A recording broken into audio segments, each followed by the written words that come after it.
Okay, y'all, welcome back to the channel, and as you can see here from this tweet, 5.4 is finally here. Well, not yet. Currently, right now, it's undergoing maintenance, and it's still like 4 hours to go. I'll probably be asleep by then, by the time the maintenance is complete. But let's take a look at the patch notes here. So we got a new mode called Parallel Realms. We got a teaser on this like a few days ago through the socials. A new rewards Backstage Pass. We know this was going to be released, but we don't know anything about the reward, so I'm curious to check that out. New player avatars, okay, interesting. And new fighter variants. So this is one that has also been said before, where we're gonna get 2 variants every single month now, starting from July it seems. And it seems that Blue Streak, the first of those 2 variants, has been released, or at least the trailer has been out. So okay, let's take a look at this. Okay, let's go. 5.4 update notes, Parallel Realms, and the Backstage Pass. Hey everyone, 5.4 is finally here, and it's a big update. An entirely new game mode, new ways to earn rewards, new fighters, gameplay updates. There's a bit of everything in this release. Here's a quick overview of what's included in these update notes.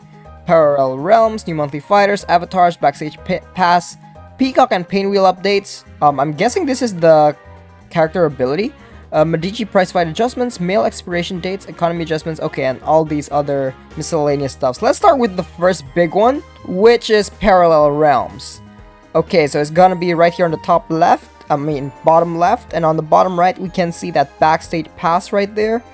In this mode, you will need to battle your way across 3 areas, and at the end of each area is a fearsome boss. If you can complete all 3 areas in the realm, you will be richly rewarded. Okay, so basically this is just another way to get rewards, and it's supposed to be quite challenging. We've seen this in the social media before. It was kind of advertised, where one quite unique thing about this mode, I think it's going to be explained here. Beating a series of fights on a map, surely that doesn't sound too difficult. Aha, but there's a twist.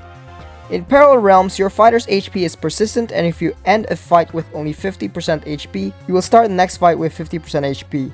If a fighter is KO'd, they will stay KO'd for the remainder of your attempt at the realm.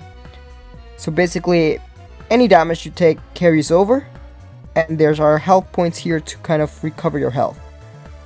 Parallel Realms fights are loaded with powerful modifiers, particularly boss nodes, so it may take several attempts using many different teams of fighters to whittle down an opponent before you can finally claim victory. However, it's not all bad news. As you win fights, you will collect powerful artifacts, and these will give huge bonuses to your fighters while they traverse the realm. By the end of your attempt, you may have amassed some truly unstoppable artifact combinations. So here's a few of them. Prescience of Aeon. The first fighter on your team gains 2 stacks of evasion at the start of each match. Then your fighter gains 5% blockbuster meter every 3 seconds while benefiting from evasion. A stage spotlight. While tagging in, your light fighters disable the opponent's blockbusters or special moves for 10 seconds. And Immortality of Lamia. Once per match, the first fighter on your team to suffer a hit that will be fatal recovers 25% health and gains final stand for 10 seconds. Okay, out of these 3, the third one seems to be the best. The fact that any damage you take is carried over, this is gonna be really useful. The other 2 might be good, but seems more of like a niche pick. There are more here. Oh, there's one here where it says cannot suffer more than 10% of your max health from a single hit. Oh, that seems really strong. Your fighters gain 20% defense, 20% max health, and 20% attack, but lose 3% every second. Ooh. These artifacts are interesting. It's kind of like an offensive catalyst. Interesting. You may also encounter healing nodes on your journey, where Ilium will recover some of your fighter's missing HP, or possibly even revive a fallen fighter. If you don't know who Ilium is, she's one of the characters in the game. Not a main character. She's the one with like all the weird intestines thingy. The choice is yours if you seek out fights to earn more rewards and artifacts, or if you aim for healing nodes to bolster your teams for more difficult fights to come. New difficulties. Okay, I know there are some people, when it was first revealed, was like, master level, it's gonna be easy, it's just gonna be another grind. But look at this, start the match with 1600% bonus attack and health. Remove all debuffs and gain permanent immunity, so there's no bleed cheese. Okay, speaking of difficult fights, Parallel Realms is designed to be a truly challenging mode for all player levels. To give our endgame players something to really chew on, we've added 2 brand new difficulties just for Parallel Realms. Nightmare and No Mercy will offer truly monstrous challenges with horrifying modifier combinations. You'll need to prove your strength by defeating Master difficulty before you can attempt Nightmare, and you must defeat Nightmare before attempting No Mercy. Right, okay.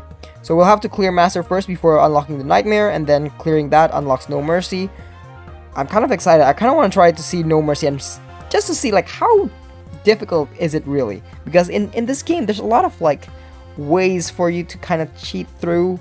Thrill Shrieker, for example, just cuts the opponent's health by 50%. Maybe she can become really useful in this mode, and there are of course some ways to spam special moves, so I don't know how that's gonna work. For example, Annie's Destruction Pillar that just cuts off 10% of the opponent's health on a crit. That seems really strong even in this mode. Like, who cares how many bonus health and attack they have if you can just get rid of their 10% health just straight on the go for every crit. So that's gonna be interesting. We'll see how this plays out. Regardless if you completed your run or not, the realms will reset after 3 days. Okay, so it's every 3 days. Once the realm resets, you'll be able to attempt it again from the first area, trying out new artifact combinations and earning more rewards. So it's kind of something you do on twice per week. So once it's released, we'll try Masters and Nightmare, and then next week we can try No Mercy. As a special launch event, you will be able to challenge Parallel Realms every day for the first week after 5.4 goes live. There's a great chance to find a difficulty that suits you and to stock up on lots of rewards. Oh, okay, never mind. We're trying it this week, which is great because I'm going on holiday next week. Speaking of rewards, you'll also earn heaps of Knappy coins and XP treats for each node you can complete.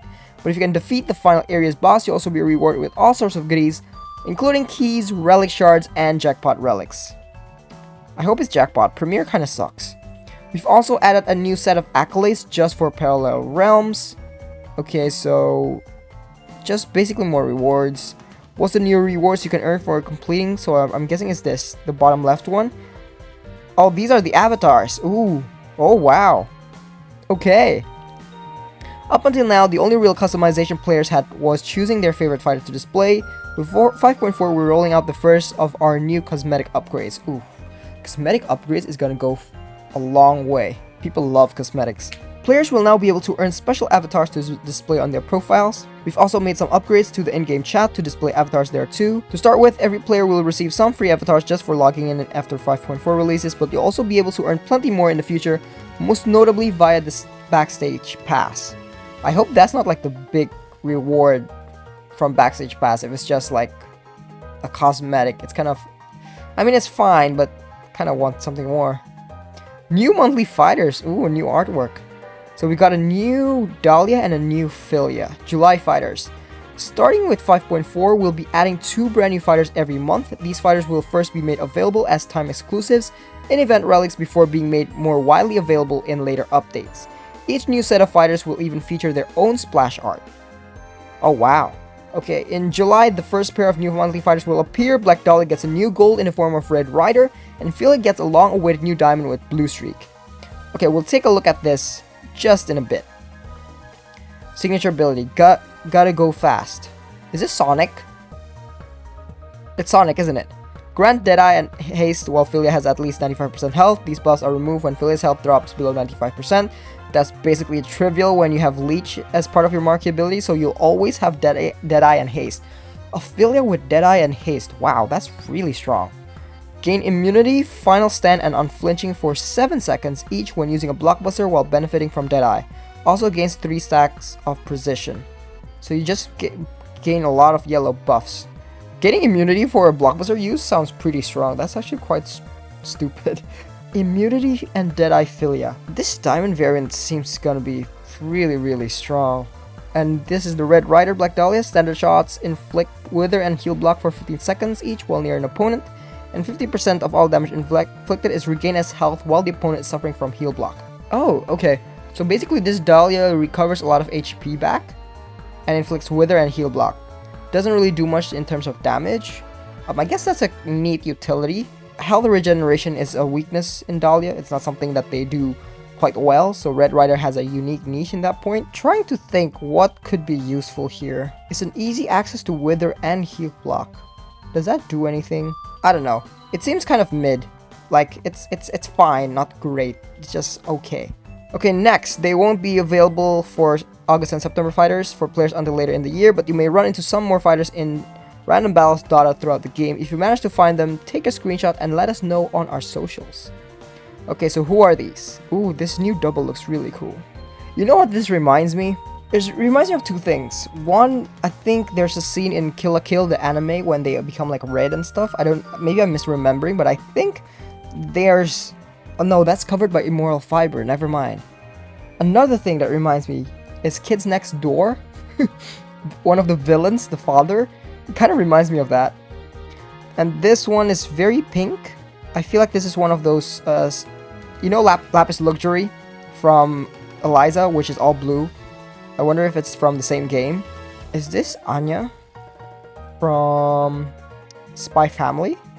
And that one looks like Akashi from Naruto, which is kind of cool actually. Okay, Ninja, that fits well. Backstage Pass. Okay, speaking of juicing up our monthly events, 5.4 also brings a new way to earn lots of rewards. The Backstage Pass is a long reward track accessible from the main menu. By completing daily, weekly, and monthly goals, you'll earn a huge variety of free goodies. Possible rewards include Knapi coins, Theonite, relics, exclusive avatars to show off in your profile, and more. Backstage Pass will start on the first day of the month and end on the last day of the month. As a special launch event, The Chase will start immediately when 5.4 releases and run until the end of July, so you have some extra time to earn rewards. At the end of July, The Chase will be replaced with a new pass where you can start to earn rewards again. Okay, so it's a monthly thing. Interesting. Wow, that's a lot of content being put out monthly now. I hope the developers can actually keep up. If you want to get even more out of the Backstage Pass, you can purchase the premium track, which grants even more rewards on top of everything available in the free track. Premium rewards include additional exclusive avatars, and if you can make it right to the end, you'll earn that month's new gold fighter. This month, that's Black Dahlia Red Rider. Okay, that's really cool. So you get a guaranteed new fighter every month if you purchase this pass. How much is it? Oh, it's $10. That's very, very reasonable. I would actually probably buy this every single month because that's such an easy way to get this new fighter, and then I can just make content about it, right? A Red Rider itself doesn't seem to be like super strong, but hey, new fighter. I like to collect stuff. Don't worry though, there's still a massive amount of new free rewards to collect just on the free track alone, and you can still find Red Rider in July's event jackpot and diamond relics. To progress along the reward track, you'll need to complete goals. These are mostly things you'll be doing anyway, similar to daily missions, and they come in 3 varieties: daily, weekly, and monthly. Be sure to check back every day to maximize the goals you can complete. You don't need to complete every goal to complete the Backstage Pass, so you can choose which goals to aim for. Yeah, these all seems to be fairly standard. You'll probably complete a lot of them as you just normally play. How much do we need to actually get to the end? It doesn't really say, does it? No. So we'll have to see once the maintenance ends. As a quick reminder, the avatars you can earn on the free and premium tracks of the Backstage Pass are exclusive to that month's pass. Once they're gone, there's no telling when or if they'll return, so if you see one you like, make sure you're completing your goals and earning all those rewards. That's really cool. I like this start in the fact that it's a monthly pass, but there's not much of a theme going on just yet. I know this is the first time they're doing the pass, so that's completely understandable.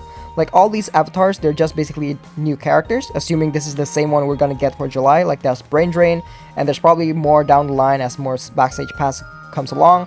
What would be really, really cool if in the future we get like event exclusive or like some kind of thematic theme avatars that fits into whatever the new fighters are coming out and whatever new things are being released.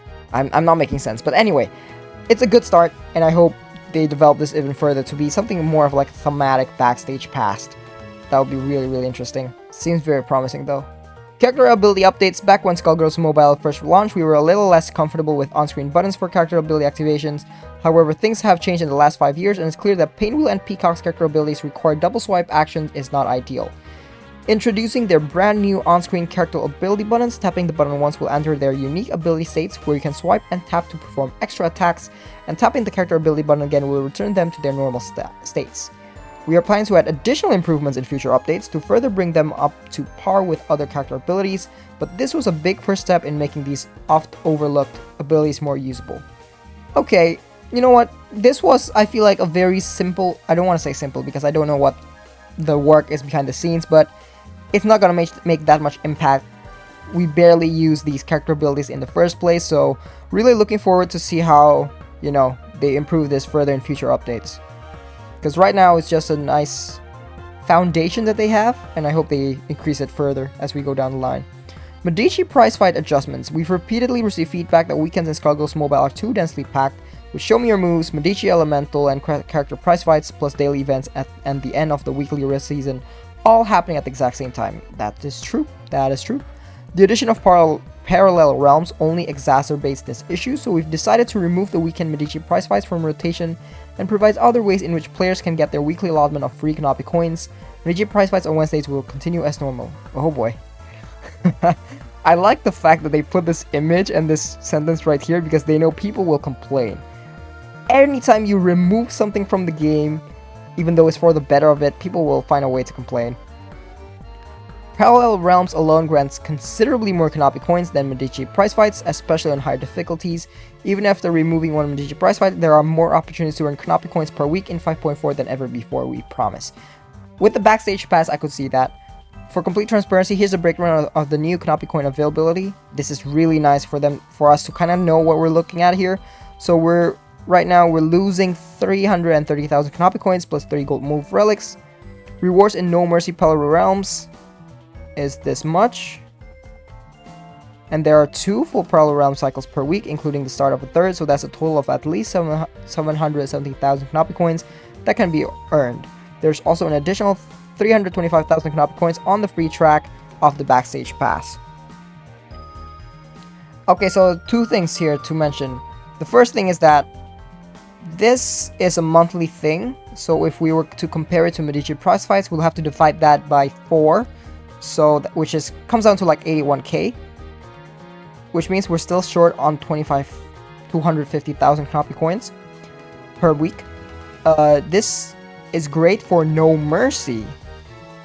Like, if you can handle No Mercy, you're definitely getting more out of it. But if you're only able to do Master, I'm interested to know how much Kanapi coins is a Master level Parallel Realms give out. I feel like the mid to high-end players, where they're just starting to build their diamond rosters, the Kanapi coins they can earn here matters so much more for them, because there's so much more things that they need to use it to upgrade stuff. So we'll see. For me, because I'm playing No Mercy for sure, I don't think it's going to be that, like, it'll probably be a bit difficult, but it's not going to be, like, impossible to beat, for sure. For me, like, this is not going to be a problem. I'm probably going to be happy with this. I'm getting more coins out of it. But for the mid-game players that are building their diamond roster, I hope they've actually calculated it and it's actually fine. Because Medici was a very easy way to get this amount of coins. Whereas Parallel Realms will require more work. And I don't know if people are willing to make that extra work, even though they can get, like, even more money out of it. So we'll see. We'll see. Prior to 5.4, it was possible to effectively store unlimited amounts of in-game mail in your mailbox. After several years of mail buildup, this has started to introduce some technical issues. That is so funny. How? Okay, yeah, delete the mails. I don't really care. Alright. You'll now find an expiration timer on the top of corner of every email message. Once this timer ends, the mail will be automatically deleted and any rewards attached to the mail will be lost. Oh gosh. If you've been storing reward email in your inbox, it's recommended that you start claiming all these prizes now before they are erased. Don't worry though, once you log in after 5.4 goes live, you will have until January 1, 2024 to claim all of your stored mail. In 5.4, all new mail will expire after 30 days. Okay, so there's still time for you to reclaim old mails, but this is just for new mails. You got 6 months to do that, guys. Do people actually, like, store reward emails? I don't, but okay. Economy adjustments. Event relics from previous years will no longer have their loot tables updated to the current year. For example, if you open a revolutionary relic you hold on to from 2022, it will not contain Black Dahlia Red Rider or Philia Blue Streak, were exclusive to the 2023 revolutionary relic. Yeah, this was a problem in the past few months. I'm glad they finally fixed this. Event relics from previous years will have their names updated to include the year they were collected. Increase the odds of Black Dahlia's moves, fighters, skill points, and retakes appearing in the various Cabinet of Curiosities tabs. Deployments now grant twice as many Kanapi coins as they did prior. Oh, nice. Nice. Adjusted the order that daily events appear when multiple daily events are currently available. The weekly schedule has not changed, so it's just a minor fix. Fix an issue where players were unable to change the letters in their display names from lowercase to uppercase. Okay. Level 1 shiny fighters were not benefiting from the 50% required XP bonus. Alright. and where it could become impossible to set a defense team in the Rift Battle tutorial. Players could get stuck in a tag-ins and special section of the tutorial. Okay, not important. Alright, Black Unholy Host is finally nerfed. Glad that's done with. Fix an issue where Parasol's A crit dive will not stun the opponent as expected. Huh. Any will no longer take damage when successfully countering using Reflection Nebula. Oh, right, that counter. Okay, nice. Now I remember.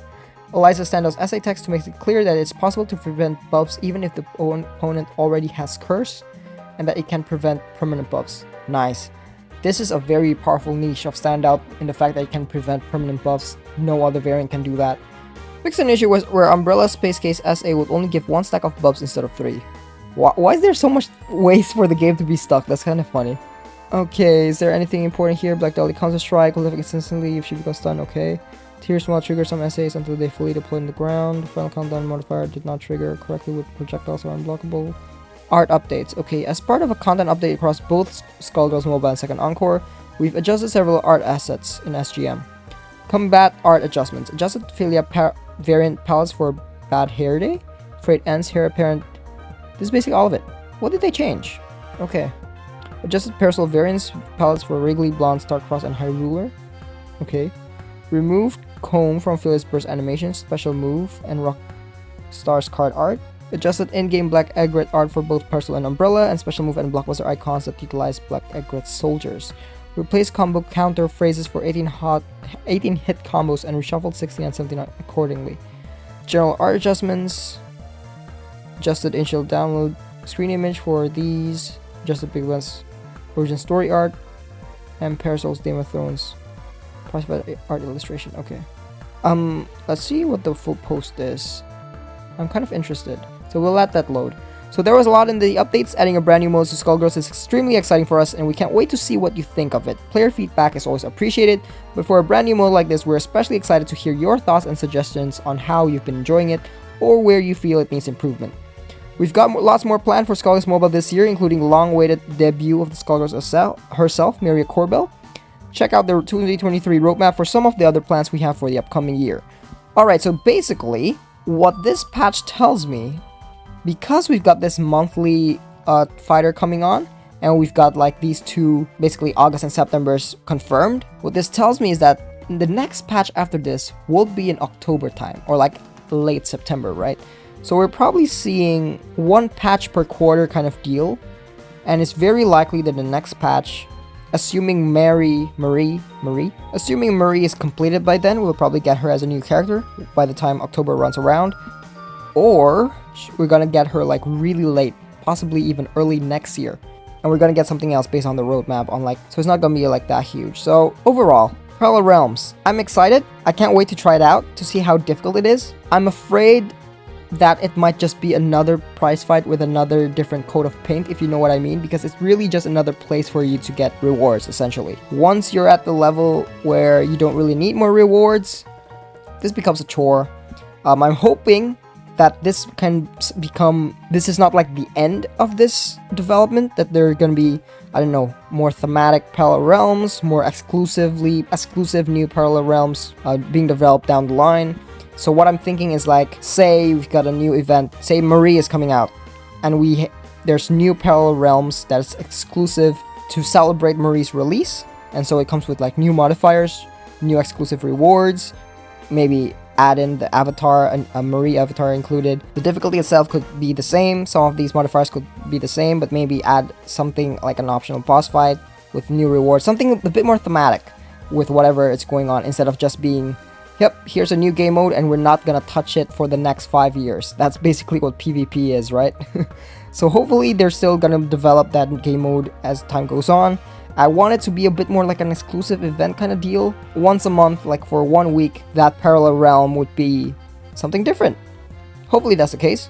New monthly fighters is really good. I really like the fact that they're finally releasing 2 new fighters every month. That gives me some content to work with. And I'm gonna try Red Rider, honestly, just by reading her signature ability. Doesn't seem to be too strong. It's kind of on the mid. But we don't know what these 4 does yet. But you can probably take a look at them in the game once the game launches. in the catalog, so we're gonna take a look at those. And then the Backstage Pass I really like. There's so much potential. I'm probably gonna buy it because it just guarantees me a gold fighter. This as well is just the foundation has been laid on, but really want to see some update onto these two character abilities, and of course Big Ben as well, which is a meme at this point. Don't really care about Medici that much for me, even or the male either.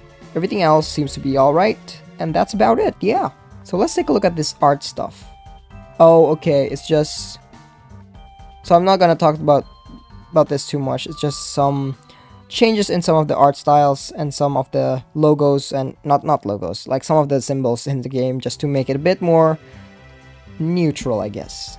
But yeah, this is a big update.